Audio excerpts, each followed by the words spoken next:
Hello and welcome to episode 2 of Data After Hours. I'm your host, Eric Ballish, and I'll be taking you on a journey into the world beyond the data. Today, we're joined by Amanda Makulec, the Executive Director of the Data Visualization Society, which aims to foster a community that supports the growth, refinement, and expansion of data visualization knowledge for members at all expertise levels. But tonight, we're not talking about data analytics. Instead, we're exploring Amanda's hobbies and interests outside the office. So grab your favorite after-hours beverage, settle in, and let's get to know the person behind the data. This is Data After Hours.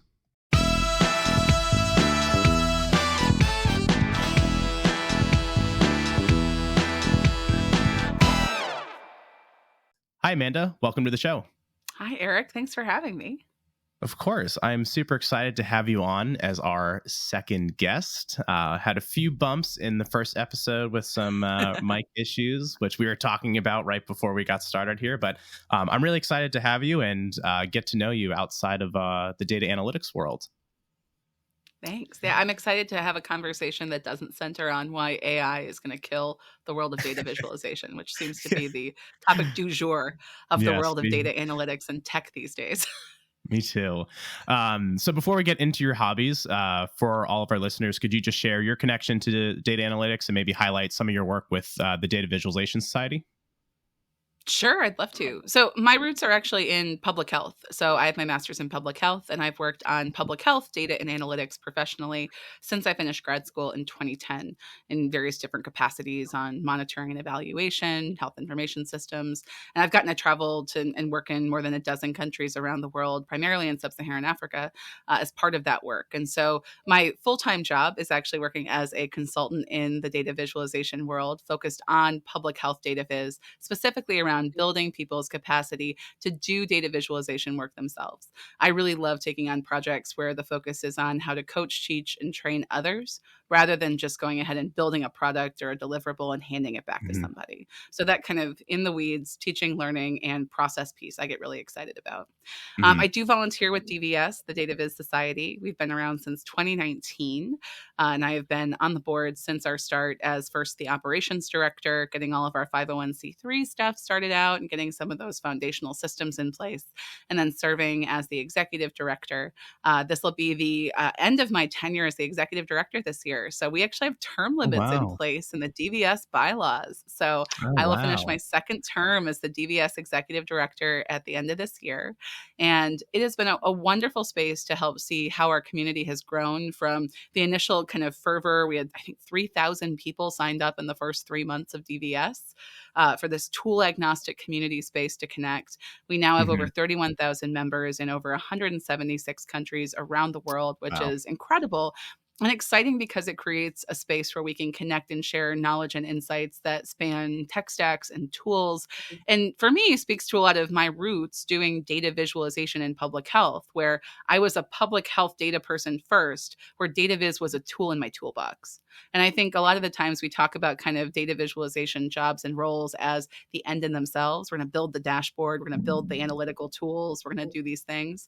And for me, focusing on those kind of elements of creating demand for data, improving data literacy, and strengthening data use happens in part because data viz is a great tool in that toolbox. And DVS creates that space for those conversations through everything from our mentorship program, through Nightingale, our journal that we have in both digital and print, and with Outlier, which actually Outlier 2024 is coming up in June in Chicago. And we're excited to dive into the theme of positive disruption in the world of data visualization. So I'm really excited we finished the speaker review recently and we had 176 different speaker pitches. And I kid you not when I say that even getting down to like a top 50 to fill 30 something speaking spots on the agenda was tough because there were so many great pitches with different facets around the kind of ways in which people work with and think about data. And it really focused for me on the kind of multi-dimensional ways in which we work with data and do things, which I think is kind of coming back to the focus of this podcast, right? Like we're all more than just the one kind of project that we put out there in the world and have all of these other interests and side projects and passions and hustles that we do outside of our full-time job. Mhm. Absolutely. So just two questions about DVS. I guess one's a question, one's a comment. When you started this, you said you had 3,000 signups, and now you're up to 30,000 members. Did you envision it growing like that? Or like, were you shocked when you're like, wow, look at where we are today versus where we started? I'm really proud of where we are today, in part because we're still a Mhm. volunteer-run organization. We don't have a single Mhm. full-time staff member. We have some part-time paid contributors who support DVS in different ways, but I'm really proud of the growth and the programming we've built as the volunteer-run organization. I think the best testament to me of where DVS has been successful isn't in those big numbers. It's in the stories I hear about someone who met someone else through DVS that they never would have met otherwise. And that sparked some kind of professional collaboration or kind of working together on a personal project. And we've had multiple different examples of that that have been showcased in Nightingale and other spaces where we talk about where those kind of one-to-one creative collisions have really had an impact. So, I mean, I don't know what I ever expected in terms of numbers and growth, but at the end of the day, I think it's about those kind of smaller scale connections that people make more so than any of those big numbers, as much as the big chewy numbers are nice to have. Yeah, absolutely. Yeah, I think that's the one thing that I love about the data visualization community is just how willing people are to help others and get involved. Hmm. Like you said, just you meet people from all over that you never would have met because of this community. So that's what I love. And going to the Outlier conference last year, it was in Portugal, right? Portugal and Yeah, Porto, I yes. So was we so started jealous. out in Europe. We did our first one in Europe. It was a That was blast. when I was moving to the DC area. That was the first international trip I took by myself. I went to Portugal and explored. It's like it's the only place I've ever like really been able to talk about. And so when I saw that it was there, I was like, oh, I'm so jealous. I wish I could go. And but yeah, I'm sure that was incredible. We had over 200 people come in person. And I mean, Outlier, this will be Outlier year 4. The first Hmm. 2 years were virtual only, thanks Hmm. pandemic, and maybe silver Hmm. lining because we got to kind of get a structure and get Hmm. the kind of overall feel of what kind of conference is this? What kind of talks do we do? We got to do Hmm. that in a virtual space first, which is also a bit less costly. And now I've been able to build out this in-person event, which we're excited to Hmm. kind of hop around to different locations. And this time, Chicago being pretty central for a lot of our US-based folks and having a great Hmm. international airport for folks to come into for. Hmm. So I'm hoping that we'll sell out all 300 tickets that we have available for our in-person session. Awesome. Well, I hope so Yeah. too. All right. So moving on, outside of the time you dedicate to DVS, what are you doing for fun outside of data analytics? Yeah. So I think that it's interesting thinking about the things you do for fun each week or each month. I was thinking about like the prep of coming on this and talking about my hobbies. And I think it's very good to be transparent and say I have two Hmm. small children, one of whom is Hmm. 18 months old and one is 5 years old. So I have Hmm. two kids who are still in the need pretty intensive care and feeding mode of their Yes. lives. And so a lot of the things that I do these days really reflect the fact that I want to be inclusive and do stuff with my kids during my time out Hmm. of work. I do spend a lot of time outside of my day job and outside of my consulting work volunteering and doing work with DVS. I mean, to be Hmm. transparent, that's 10 to 20 hours a week on a really Hmm. regular basis, which is a Hmm. pretty significant amount of time. But I Yeah. found that like things we love to do on a regular basis around where we are in DC is to go be able to explore outdoor parks and museums. I love right now just like getting outside in all of the parks and spaces, taking walks, going and seeing all the flowering trees and other things that come out in Hmm. DC in the springtime. If you're someone who lives in DC, you probably know about all the things that aren't cherry blossoms that grow here, the azaleas, everything else. I like to think that one day I'll be a better gardener and go beyond the container gardens that like little pots I have in the backyard. Hmm. But I do really enjoy kind of spending time outside and getting to do that with my kids. Hmm. From a broader perspective, though, like on a day to day basis, I love cooking. I actually volunteered at a cooking school in DC for a couple of years. Oh, That wow. was really fun. Got to learn some interesting techniques and approaches. It was a great gig that we could dive into a bit more. And I Hmm. love to cook and make time for that. So I try to continue to make time for that, for cooking, baking, and some of my TV watching habits probably reflect Hmm. that personal interest in terms of watching cooking shows and the Great British Bake Off and all those other Oh, bits. yes. Yeah. But yeah, I mean, there's those things you do every day that kind of like fill your cup in terms of spending time outside and getting out to parks and going ahead and spending time with friends, going out and having Hmm. great dinners, things like that. And then there's the things you do that are a bit more infrequent, but are the things that are really kind of a great point to rest, reflect, and just kind of enjoy your life. And for me, travel is the big part part of that. Like Mm-hmm. I'd actually never been to Portugal before the DVS conference, Oh, wow. but I'd been to a lot of other countries all over Yeah. Europe and around the Yeah. world. And so my husband and I made a whole trip out of it, left our kids with my parents, and actually spent 14 days traveling around both Hmm. Porto and then out to the Azores. And that was Oh, great. amazing. Yes. And so Yeah. I really love traveling and getting to see the world, and have been fortunate to get to do that as part of my job, as well as more of a personal hobby. Hmm. But yeah, I mean, I think those are the big things that I focus on, thinking about Hmm. getting outside, cooking food, restaurants, all those bits, and then making that time for travel and seeing the world, which you can obviously see how those first things kind of feed into how I might Hmm. spend my time when I'm traveling. Oh, absolutely. Yeah. I think for my wife and I, that was the biggest thing that I wanted to find in a partner. We met during COVID. And so it was hard. We were always spending time at each other's place, and it's like we just want to travel, and that's what I Yeah. was looking for. Like I wanted to see the world because I've never really been out before. So we've done trips to Barcelona, we've done a few cruises, we have a big trip to Italy coming up, and for Nice. us, similar to what you were saying, food is a huge part of like our life. So anywhere we go, finding the best restaurants and just trying different cuisines, like the food is always like a very big highlight of all of our travels. It's so fun. And I think it's been Mhm. fun to like when you travel to different places, going to both like the places that make the lists and getting to Mhm. experience really great restaurants, but also like what's the local cuisine? What are the like local vendors, stalls, Mhm. street food that you can eat? I mean, I was in Bangkok in August, and it was a work trip, but I got to enjoy Bangkok a bit too. And like we went out on Friday night to Chinatown and just like wandered around and hopped between different food stalls and got Mhm. amazing, amazing Thai street food. And I suppose there's a bit of bravery in just kind of eating street food in different spaces. But I think that's For also sure. part of the local culture and what that looks like. And I will say, in a lot of my international travels, I think I've gotten sick when I've gotten sick more often from eating like hotel buffet food where Oh, fruit yeah. was washed improperly than Yeah. ever from like Yeah. street food or other spaces. But that food piece is so important, and Mhm. it's such an interesting part of kind of looking at patterns of where I've gone and where I've gotten to kind of be part of local communities where people invite you into their homes. That's one of the great Mhm. parts of traveling for work sometimes, is your local colleagues inviting you over Mhm. and getting to really experience what that local hospitality looks like. And it's Mhm. just so fun. And Yeah. I'm like salivating at some of the food in I know. Thailand. It was so good. Absolutely. Yeah. So for me, I am not a very good cook at all. So my Oh, labor fun. of love is I do the dishes and I clean up and like I'll help prep stuff, but it's my wife that loves just finding a new recipe, and she's pretty good where like she can see a video and then she's just like, okay, I'm gonna make that, and doesn't need a recipe. Where for Yeah. me, I'm like,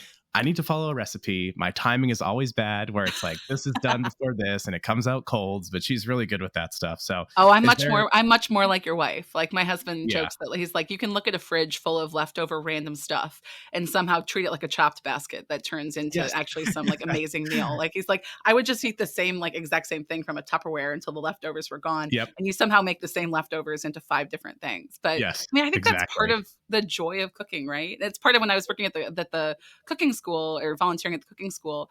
It was great. You could volunteer there. You got to basically take the class for free, and your job was to clean off dishware as people were finishing with it at their Mhm. stations, and to repour wine. And that was basically your job. And then the chef at Mhm. the end would make you a meal, and you'd sit and hang out.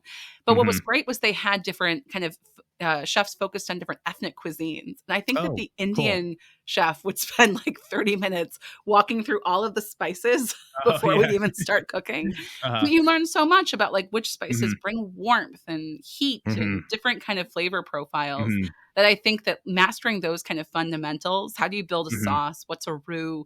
How do you go ahead and do different chopping techniques? Mhm. Helps me appreciate more when I'm traveling the fact that oftentimes some of the most delicious things you eat abroad are so simple, but made with such Mhm. fresh ingredients and Yes. some like very specific technique or approach that's unique to that area, that is just like transforms these seemingly simple things into something amazing. It's probably why I Mhm. love watching Anthony Bourdain's show still, Oh, in terms of a yes. good thing to pull up on streaming if you need some good Mhm. background noise to just hear the comfort of someone kind of diving into local culture. Yes. Do you have a specific cuisine that you enjoy cooking the most?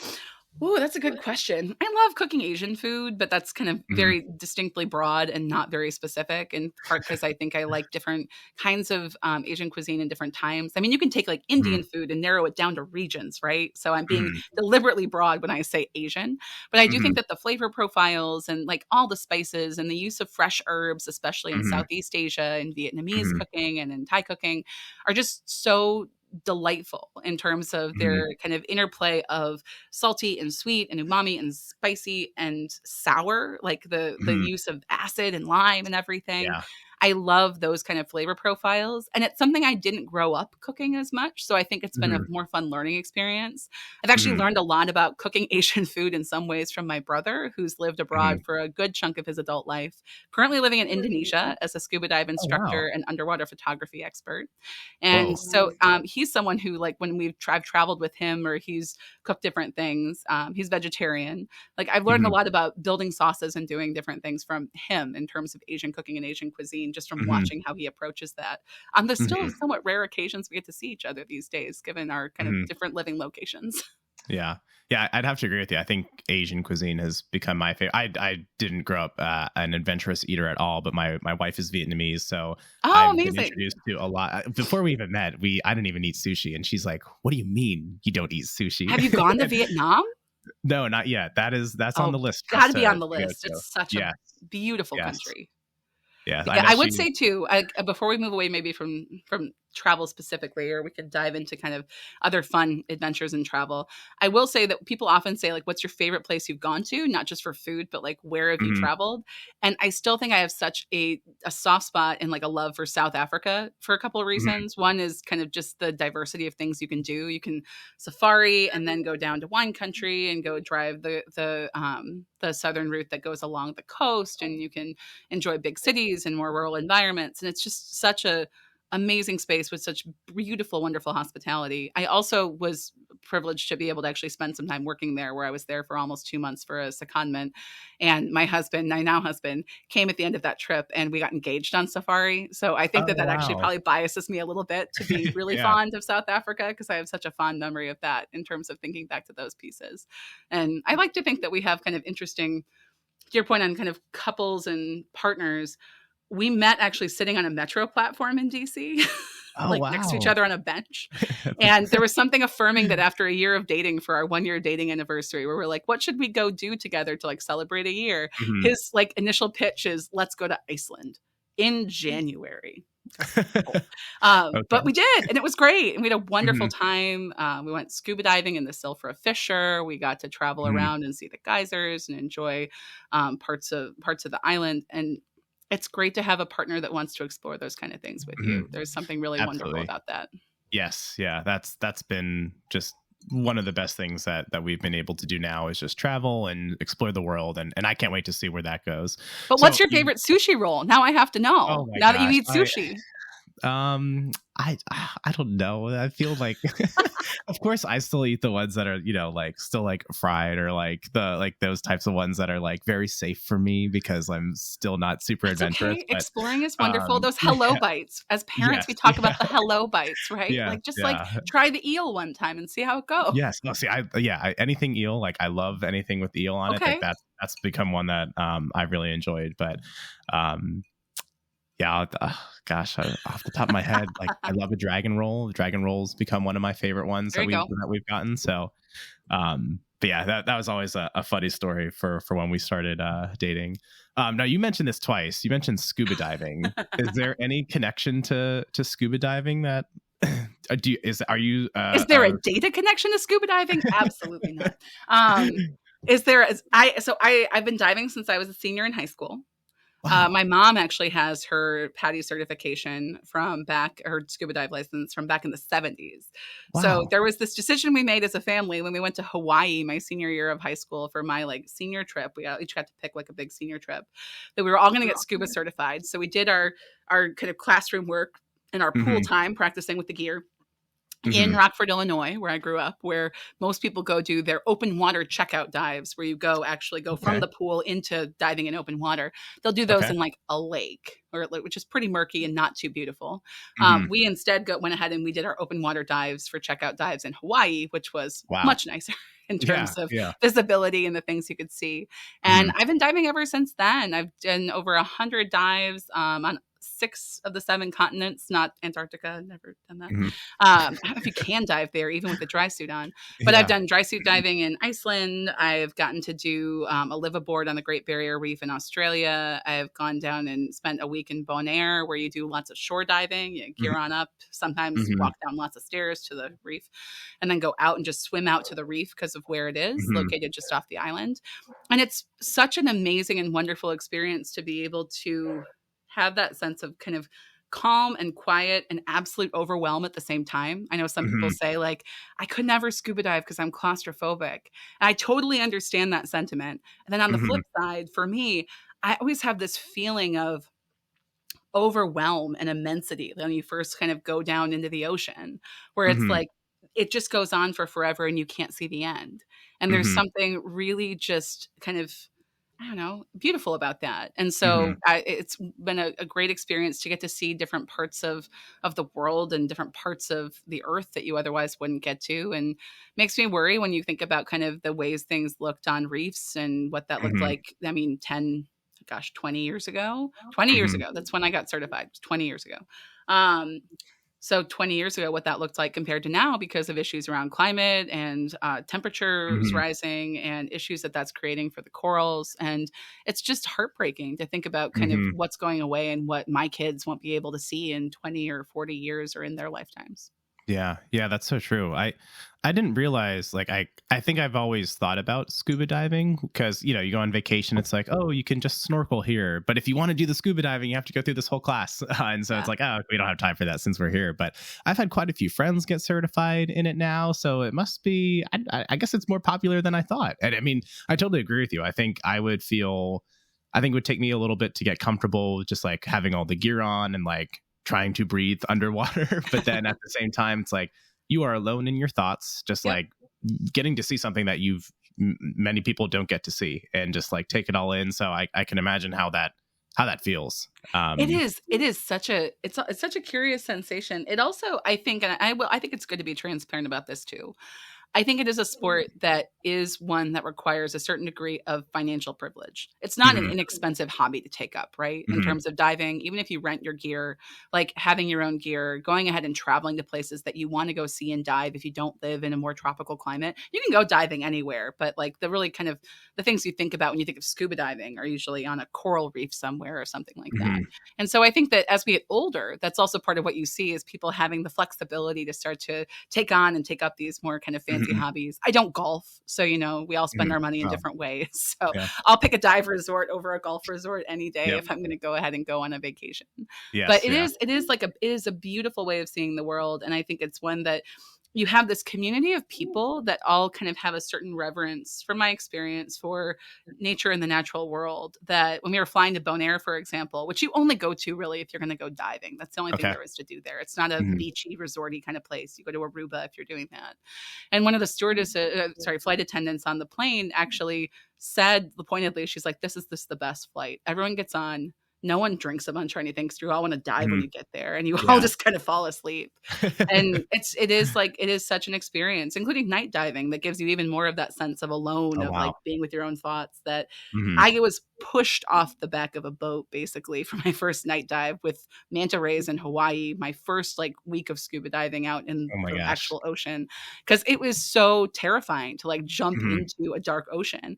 But Mhm. having done it once, I have done it over and over and over again, because it is such a beautiful experience to get to see a different set of creatures come out, Mhm. and just that like absolute sense of darkness that you have that I find just really Mhm. calming. I don't know what Yeah. that says Yeah. about me as a person, but No, no, it's a really wonderful thing I to can do. totally understand that. Yeah, I would agree. Maybe it's something I'll have to do in the future. You should. I Um, highly encourage. I would 100% recommend. will you get your kids into it if they're interested? If they're interested, sure. I think it's Mhm. always great to give kids the opportunity and say, like, here's something that mom and dad like to do. My husband's also Mhm. certified to dive, that mom and dad like to do. And are you interested in doing that? It's fun to have it Mhm. be a family affair that you can do together. You can't really Mhm. start diving till you're 12, though. So I think we've got Okay, some years for sure. between Yeah. now and when we'd start to go ahead and investigate that, just because of the Yeah. complexities of managing your Yeah. own air and everything else. So Mhm. I think I've had a little bit of time to see. But I will say both are absolute water bugs. And the Oh, that's five-year-old a good sign. especially is like, would just live in a pool and on the beach if he could. So I think that Mhm. he has that kind of enthusiasm for water that maybe primes the pump a little bit Mhm. for wanting to go Awesome. scuba diving. Cool. Cool. We'll have to check back in a few years. There we go. Awesome. Well, we are getting to time here, but I do have one final question, which is a question that I'm asking on all of our podcasts. And of course, there will be some data visualization element to this, but just a fun question. If you were out in the wild and somehow you had to fight a gorilla or Mhm. a grizzly bear, which would you rather fight and why? Ooh. Now you're sending me down my path of regret that I didn't go walking with the gorillas in Rwanda when I was there. Um, ooh. I would pick the gorilla. Okay. I'd pick the gorilla. Uh, I feel like I have a sense that on the whole, if you are out in the wild and you see gorillas, people do go actively kind of trekking to go Hmm. see and kind of observe and be kind and patient and keep their Hmm. distance from gorillas. So I'd rather not fight Hmm. one if I didn't have to. But Hmm. grizzly bears seem like they could probably like destroy my face in about one claw Yeah. grab. And Yeah. so I feel like I would rather face off against the gorilla. But both sound rather terrifying if they're both in Yes. bad moods. Yeah. Yeah. I think Bo said that he would rather fight a grizzly bear. Oh, So we'll really? we'll, we'll see how it pans out I by can't wait the to see. end I'm of so the. glad I that mean, we've already got a contrast in episodes 1 and 2 yes. that we're not all picking the same answer. That means you made a good Exactly. question because Yeah. there isn't a universal sentiment. This feels Yeah. like the 100 duck-sized horses or the one horse-sized Yes. duck question, but Yeah. reframed differently. I had to come up with something interesting, So, well, Amanda, thank you so much for joining me on the show today. It was great to get to know you more on a personal level, and hopefully, I'll see you sometime, walking around DC, or maybe down in the reefs, scuba diving, if I ever get there. But it was a pleasure having you, and thank you for a wonderful conversation. Thanks, Eric. It's so great to be able to chat about fun, interesting things like cooking, scuba diving, travel, and all those things that we spend our time doing that are maybe the reason I don't spend as much time making public facing visualizations for Yes, fun. Nice yes, to get off a screen sometimes. Yes, I'm with you. Well, of course, yeah, it was great having you. And to our listeners, thank you for tuning in. Make sure to hit subscribe for more interesting stories from the data world, and join us next time on Data After Hours. Stay curious and good night.